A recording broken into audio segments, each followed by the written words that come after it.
And my favorite's always going to be the least emotionally available one. I don't make the rules. She's talking about having a roster. She always likes one of them the most. And it's always the one who likes her the least.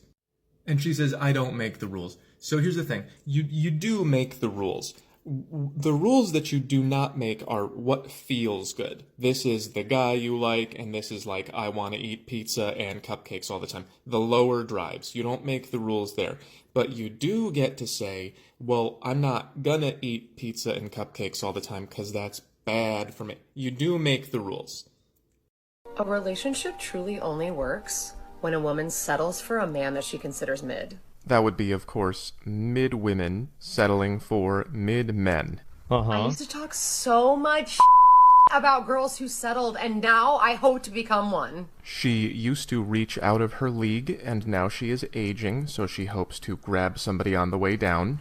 Because when a woman does the opposite and falls in real love with someone she's attracted to and who's at her level, it's a disaster. Here's where she gets confused. Why? Attracted to and at her level are not the same thing unless you're up here. It's a disaster because you're going out of your league and he doesn't really want you. That's when the power dynamic and balance gets thrown off kilter because the man doesn't hold her on a pedestal. Yes, we all know that putting her on a pedestal is the best way to get what you want. Women love men who are below them. So she never... Oh, basically simps. Yeah, sure, this happens. ...has the upper hand. Exactly, because this is what you do when you have the upper hand. And that makes her feel crazy, delulu, out of control. Yes, I see why she's single. Yeah, I see where this is coming from, guys. Michael Sartain told me yesterday that's called dread. I was on his podcast. I'm going places. Because what we're supposed to do as women is just like being receptive. So now she's mocking the idea of respecting the man that she chose, which is a pretty good idea as long as he treats you well. Like allow him to pursue us and chase us, like even in a long-term relationship. If you're with a man you're not even really that attracted to, you're gonna do that naturally because you don't give a f***. So if you're with a guy...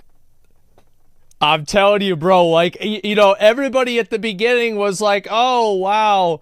You know, like, yeah, bro, like, you can see, isn't it nuts, man? It's like, you listen to, like, 30 seconds, she's already wound herself up to be like a fucking... Like, this is like somebody that, like, if they're having an argument with the cashier at a grocery store over a coupon, you don't want to make eye contact with them. Because if you do that, you'll aggro them. It's like, just don't fucking look at them. Just don't, nobody look at them, don't look at them, they're gonna start. On your level, he's gonna be chasing you all the time because you're not really attracted to him. Look how mad she is. But if you're in love, you give so many f***s. Yes, if you're in love, then you definitely do give a lot of those. Oh my god. These couples you know that have made it work and are together in our modern society have followed this formula. Remember, she's saying nothing wrong. She is spot on about how to solve the problem. It's just from the female perspective. Nice guy who the woman isn't attracted to and who she never considered being with finally wore her the f*** down until she said, ugh, fine, I guess. Because the attractive ones are putting me into a crazy, anxious cycle. And now that... Jesus Christ. It's the man's fault that she's crazy. Yep, it's men are making her... She's not crazy. Everybody's making her crazy. Don't fucking call me crazy. I'm not crazy. No, I'm not yelling. Woman is bored and sexually Don't tell me to calm down. But she's secure. At least she has that. Emotional security. The most important element for a woman to have to ensure success in a romantic partnership. If you listen to women, they will tell you everything that I tell you. All these women are only attracted to these men. And so these women have to choose between being used and discarded or being I don't know. I don't know about this, and I think it goes both ways. I don't even entirely agree with the hoe math here. I don't. I think that for a lot of guys, they do the same thing, is they don't want to settle for a girl like they're a 4, and they want to have a girl that's a 7 or an 8, right? And they don't put any effort into their life. It's like, why do I not have a hot girl that goes to the gym every day? It's like, bitch, you've never been to the gym in your life. Like, go to the gym, do the same thing as them. And it's like, a lot of these girls put a lot of effort into their appearance. Like these OnlyFans girls, they're like working out all the time. Some of them have gotten surgery. They're spending tons of time trying to look a very specific way. And then... Men who don't go down on women are gay. And that's all I have to say. This is kind of a telling on yourself moment. Oops, because men, we know that we do that for the ones that we like. Personally, my use of this particular practice, it ends pretty much about here. Like halfway between worst I would ever see again and the public-private line. I'm pretty generous. Every guy has a line for that somewhere. Mine is about here. So if you're saying that this isn't happening for you, unfortunately, what you've just told us all is that you're going home with guys who are not really crazy about you. So again, start with the men who will give you what you want, right? And then pick the ones that you like, the ones that you want it from. Don't start with the ones that you like and then eliminate the other ones later, or else you're just going to be so bitter that you start calling everyone gay. Again, some of us will sleep with you even if we hate being around you. That's negative attachment. So watch out. Newscaster addresses the rude dating down. Seeing a trend of women dating down, which means, a man who... So it looks like women are getting victimized again. Women are having to date down because there are no good men left. Let's talk about why. So usually men make more than women, which is not fair. Let's not talk about why. We'll just assume it's oppression. So to combat this oppression, we need the government to make laws so that women can make an equal amount of money, which is fair. And once women are making an I love how the name of this account is called Ho Math. Equal amount of money, now men who make less than them are fucking losers.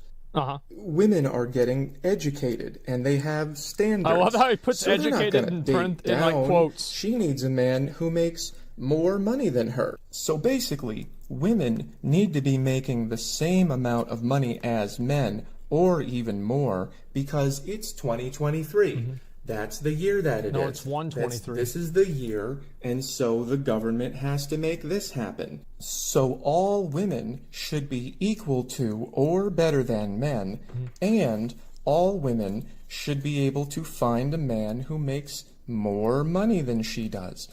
Where have those are all not the people. Oh, I get it. good men gone? I just don't get it. I want a man who makes 6 figures because that's more than me. Right. And that's not fair. And when I get my 6 figures, I want a man who's making 7 figures. Why can't I find any? And when I do find a man who makes 7 figures, that's oppressive. Government, help! I'm so sick of all this dating down. Why don't you just do better? Hey, you can't do better. Government! Why can't I raise my standards and make a lot of money and then find a guy who makes more money who doesn't have a lot of women? I just don't get it. It's the mystery of our time. Guys, it's really simple. You gotta get out there and climb that ladder. And when you do climb that ladder, then you're an evil bastard and you need to be forced to share. And when you do share, then you're a fucking loser. Better climb that ladder, buddy. Yeah, How weird. Yeah, I wonder why. Yeah, how's this possibly happen? That's really a mystery. He's got a point. I don't know. I've always been a traditional marriage enjoyer. You solve this problem by you get a good job, your wife doesn't work, she stays home, takes care of the kids, raises the kids, improves the kids' life, and you make all the money. Problem solved. Yep, that's all you do. And then you don't have to worry about the chart. You don't look at any of this fucking bullshit. It's not an issue. They strongly disagree with that? Good. Then they could date somebody else that agrees with them. No problem to me. So, serious question to all you guys out there. What makes you never want to settle down? Mainly watching what happens to men that settle down. This is a depiction of a man endlessly pouring attention onto a woman's ovaries and her remaining unappreciative. This also is something that happens after commitment. She goes, please commit to me. And we go, okay. And she goes, fuck you. I've dubbed this term the FFB, which stands for the forever fuckboy. It's really more of an intermittent thing. Here's an example schedule, not very many breaks in between. I mean, is it like something that happens like in the birth canal? Exactly the opposite. This is my experience, and this is how much I trust women, and this is when I started lifting weights. I got to see how women treat short-term men, and it's like, why would I be long-term? I totally get it if obviously you are attractive and successful and you can still pull. But I mean, I've met men in their 50s, in their 60s, some even in their 70s, and they're still single. Well, I'm not gonna just forget this. Like, how does one become an FFB? It's experience. We all start out as good boys. We watched our Disney movies just like you. And then when we get into the dating pool, we start to understand, okay, well, things are not really like the movies, but that's okay. And we learn how to interact. Some of us end up getting good at it. And when you get good at it, that just destroys you. You just go, why would I ever commit to anyone? Here, I drew you up some game theory. This is a good girl and a bad girl, and a good boy and a bad boy. And this is loyal and not loyal, and this is loyal and not loyal. So this is why I say that experience destroys innocence. Because we usually all start out good. We usually start out as good boys and good girls, and we both want to be here. I want to be loyal and get loyalty, and then we're both happy. But we don't know when we're dating a cheater. There's no label. They don't come with a sticker. So if I trust you and I think we're here, and then I find out you're not trustworthy, well, now we're at my last option. And I can't get you to be loyal. That never works. So my only option is to also stop being loyal, which is my third favorite option. It's the second one for the bad boy because he prefers having other girls over loyalty. And it works the same way with you. When you trust a guy and he cheats, that's your least favorite option, and then you have to switch, which is your third. And after enough of that getting hurt by the secret bad girl, like going from 1 to 4 is a hell of an experience. So after all that experience, sometimes some of us get to a point where it's like, you know what? I think I just prefer getting my way. I don't think I like loyalty anymore because it hasn't gotten me anything good in the past. So now I prefer when you're loyal and I'm not. And then my second choice is if you're not going to be loyal, then I won't either. Even when I do trust you, it doesn't work out, so why don't I just start off not trusting you? And because of the sexual revolution, we now are at a point where nobody's offering loyalty to start, and everybody is, I'm seeing other people, you're seeing other people, and if I am a good guy deep down and you are a good girl deep down, that's my third favorite thing and your third favorite thing, but still nobody stands to benefit by switching. If I am seeing other people and I stop, now I'm a sucker because you're seeing other people and I'm not. And if you become loyal but I don't, now you're a sucker because now you're just one of my many girls. So what you're leaving out of the equation is the female version of the FFB. The main reason that these guys turn into these guys is because we met too many of these girls and we don't know how to tell you apart. So now seeing multiple people is normal. No relationships start like this anymore. They all start like this. And it's a Mexican standoff because nobody can improve their position by becoming loyal. And when good people end up here enough, they just turn bad so it hurts less. And is there a cure? Yeah, the cure is for everyone to actually be good, which is not going to happen because the equilibrium is over here. Because if you keep saying, well, men are doing it, so I'm going to do it too, then these guys are going to say, well, women are doing it, so I'll do it too. We used to have culture and laws that enforced this, and if anyone stepped out of it, then they had to pay. And when you get rid of that, what you end up with is called a Nash equilibrium, where everybody's getting their third favorite choice, unless you are a genuinely bad person, in which you're getting your second favorite choice. So yeah, the cure is to go back to law and culture that enforces monogamy. Sorry. Enjoy your liberation. The amount of stuff you can get away with if you're attractive is literally so insane, and everyone talks about women pretty privilege, but no one ever talks about guy pretty privilege. I always appreciate it when women understand the different ways that they treat different types of men. Guy pretty privilege is another word for hypergamy. So first of all, I'd like to thank her for noticing. And second of all, I have a few stories for you to try to encourage you to maybe move up a few notches if possible. But first, listen to how she understands. It's therapeutic. I think if the unattractive guys tried to do the things that attractive guys did to girls, they would be called out for harassment. Yeah, exactly. This girl from an old video said, don't catcall me unless you're attractive, and then she said it was a joke, which means it's kinda true. But if an attractive guy did what unattractive guys did, it would be considered cute. This is where my stories come in. I did some not very cute things that went over just fine. I feel like attractive guys have kind of like a act like an asshole card that they could use whenever they want because they have a pretty face, and they have unlimited ways on how to hit on women without being a creep. Yeah, you can say quite a wide range of things and it will be okay, but only as long as she feels like this about you. This is a drawing of me when I was at my most attractive, and a relationship that I had during that time where I did nothing and she did more than she should have. This is a timeline of that relationship. I had a crush on this girl when I was 11, and she pretty much ignored me until after college when I lost weight and got in shape. And she sent me a suggestive message on Facebook where she saw my pictures, and we began a certain kind of relationship. And eventually, she let me know that she had been cheating on a different guy with me. And I said, well, that's a bad idea. You should probably either have a boyfriend or have fun, and you should pick one. And so she did. She got rid of him and said, now we can be together. And I said, well, that's not part of the deal. This guy's just going to be me later. And she said, oh, darn, and continued seeing me anyway. And also, I had no money and she had money, so she paid for everything while I continued to see other girls on the side. That's how much difference this can make. If you can cross this line, you're going to experience quite a big power differential. Unattractive guys have to be more slow about it. They have to be more nonchalant and sneaky about hitting on a girl. Sneaky, okay, we used to call that getting to know someone. When you're familiar with somebody, it becomes easier to create that bond. And maybe you as an individual can work your way out of it, but you can't have everyone works their way out of it, because if they did, and everybody became more attractive, women would just reevaluate this into another one of these. There would be 80% of the guys who made it would be reevaluated into the didn't make it zone. And those guys have no choice. They have to get familiar with women first.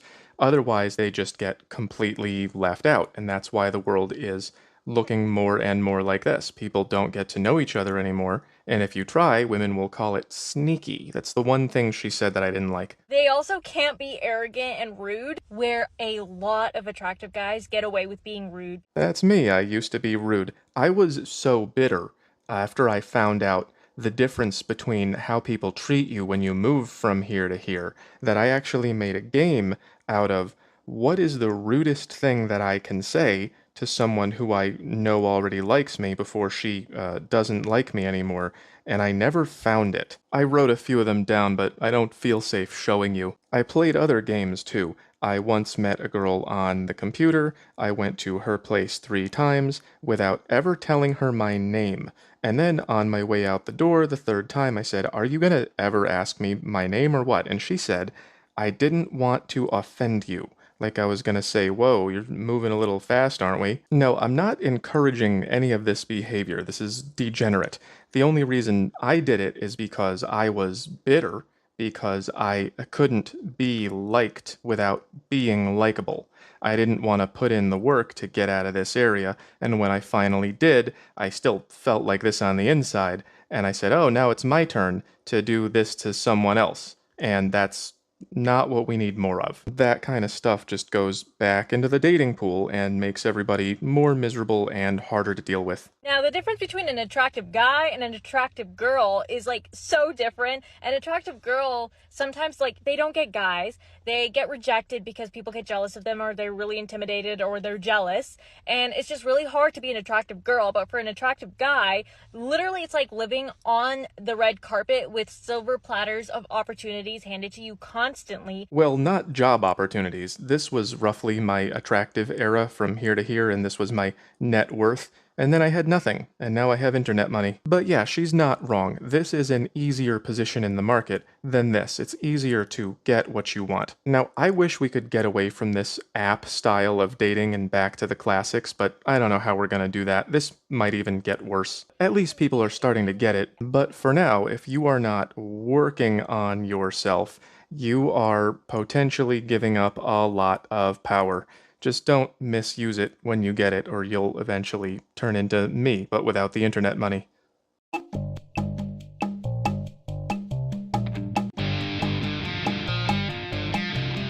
How do I know how attractive I am? It's the number one question I get since starting the channel. I'm going to give you 2 rules to find out, but first let me explain. This is my how attractive diagram. It's new. I included a guy and a girl evaluating themselves and each other according to the standard female delusion chart. It's based on examples of relationships and the power dynamics that structure them, so you can get a sense of how people assess their own value and trade it with others. Basically, what is this person giving to their partner or target partner, and what are they getting in return? This is what I think we should all be shooting for, perfect 50-50, and also admitting that we are average. I included the attractiveness bell curve with the not people zone built in. That is why most guys don't get attention. That's why there's a second average here. That's Ryan Gosling. That's the average of the men that count as people. I included the ways that we evaluate each other. There are things that everyone likes or doesn't like. There are things that people usually like and don't like. And then there are personal preferences, and then a reminder of how to use them. And finally, a reminder that not everyone has the same opinion. I've gotten this from up here, and I have gotten this from down here. I depicted a variety of relationships. This is an Elon Musk, Andrew Tate type situation. He has a lot of money and power, and so he doesn't have to put in much effort. Here's an example from an old video I made. She doesn't want none of that unless you're attractive. She says, "Don't catcall me unless you're a 7, by which she means 9.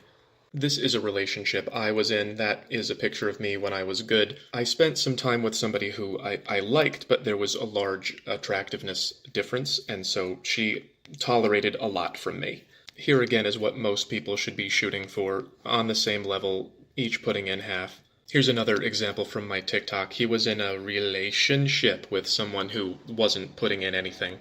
As you can see, it does not matter how hard he works, she wasn't ever going to change. And finally, at the bottom, I have a reminder that it doesn't always have to be 50-50. As long as everyone is happy with the situation, somebody who is maybe of a little lower value can put in more, and someone else of a little higher value can put in less, and it can work out. You can do something like this if you're okay with it, and if you're not okay with doing something like this, then you have to just not do it anymore. So basically, this would be what someone perceives about their value, and then how much work they're willing to put in for what they perceive about their partner's value. Sometimes people will say something like, I know a guy who's a 2 who has a girl that's a 9, and that's not true. It's just that she perceives something in him that equalizes the value transfer. So people don't have a value. They have a perceived value, and everyone perceives it differently, and how attractive you are is the average of how you are perceived. It's not all looks. I once said that I know where I am with women, but not with each woman. I've gotten, again, a variety of responses. And that can make it hard to tell where you are, and that's why you have to pay attention to feedback. When I started getting in shape, I noticed that more women would smile at me, and they would pretend to be helpless, so I would do things for them, and then they would look at me on the street. And I never made it up here, but some people do. So I think I'm here right now because these things have slowed down for me. So I was here when I was young, and then I put in effort, and everything changed, and then, time Some women still like me a lot, but they have to get to know me first, which equalizes attraction. So that's feedback. For men anyway. For women it's different, but you have to pay attention to the feedback you get, and then look at what kind of person you're getting it from to know where you are. And yes, nothing is a kind of feedback, so if you're getting nothing, that is an answer. But there are things you can do about that. You can self-improve, and you can get to know people. A lot of guys just go after strange women forever, and they're like, why is it not working? It's because you're here when they don't know you, and you're here when they do know you. So once you get your feedback, identify who you're getting it from. When I got these looks on the street, they were from women in this range, which fits this model. And when I asked women for a number, they told me 8. It all kind of fit together. Let's talk about why this is difficult. Talking about attraction is emotional. Some people just don't see the feedback, some people don't want to admit that they're average, and some people are just delusional. You can say you're a 10 until you believe it, but you cannot say you're a 10 until I believe it. Scale of 1 to 10. A fat fucking 10. In the early days of my channel, a month ago, I gave a lot of women ratings. They got a lot of views, especially when I was mean. Women volunteered to be complimented and insulted. It makes you look like a whore. I got reported for gender-based violence and bullying, even though they volunteered. This guy thought 10 was too high for a literal model. Here's what he looks like. So people see the world a little bit distorted. That's why I made this. Ryan Gosling being attractive is Hollywood propaganda. She then says that he's average, by which she means this. I found a bunch of videos like this. For every one decent-looking man, there's like 50 hot girls. Like, it's ridiculous. Are you on Tinder here? Yes. It's disgusting. I try to get around these distortions, but not everyone will. That's why you need this. Some people say attraction is subjective, but there are some things we all like or don't like, and some things we usually like or don't like, so it's only part subjective. And the way people perceive you is not all about looks, it's about many things, which is also sometimes very personal. For example, you would not believe this, but some people do not want an angry mommy girlfriend.